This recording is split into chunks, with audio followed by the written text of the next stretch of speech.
It's game day, and a lot of people are just as excited for the commercials as they are for the Super Bowl.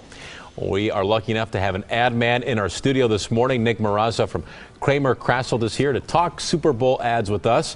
And we want to start with an ad with some ties right here to Wisconsin. A man from the Milwaukee area is a finalist for Doritos Crash the Super Bowl contest. The winner's ad is actually going to play during the Super Bowl. Let's take a look at part of Brian Kleinschmidt's entry. We're down to our last two spellers. The winner gets a college scholarship. And the runner-up goes home with free Doritos. Alex, you are the winner. All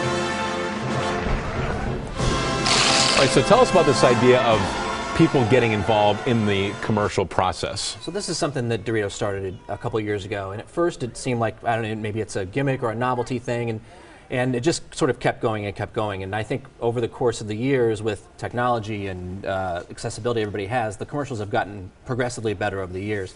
And what it does too is it really allows people to become involved way before the actual commercial airs. So the entire month of January, people are voting on various commercials, and so you're a little bit invested in the process if you have voted on one and it becomes the winner. And it's really an interesting idea that they give $1 million to the winner, and I think this year the person gets a job at Universal or something like that. So it almost seems now that if Doritos Crash the Super Bowl wasn't there, it would be missing. And so it's interesting to have real people sort of make the commercials. So Brett Favre is back in a Super Bowl ad. Let's take a look at his clip.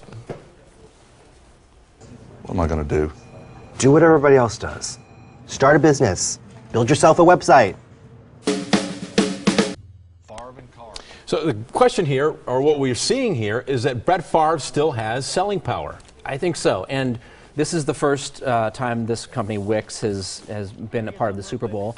And, using Brett Favre in this way, where he's being a little bit self-deprecating about his retirement Canada? and stuff like that is indoor interesting. league? I just hope for the, Wix that it doesn't become the Brett Favre commercial. Hopefully there's, people get the brand recognition. And the rest of that commercial, there's other athletes in there as well. And it's one of those things where there's a lot going on in the middle of that, in between the Brett Favre beginning and end, that it requires repeat viewings. And what this company's done too, which is interesting, is they've made that website. So if you go to there's a Favre and Carve website, and they've made a website for every one of the athletes that are featured in there. So the commercial really is the centerpiece to a bigger campaign, a very expensive centerpiece, but it's the centerpiece to a much bigger idea. So it's interesting, and I think Brett did a pretty good job. All right, Nick, we're going to have to leave it there. Thanks so much for coming in to see us Appreciate this morning and for your insight. We really appreciate it.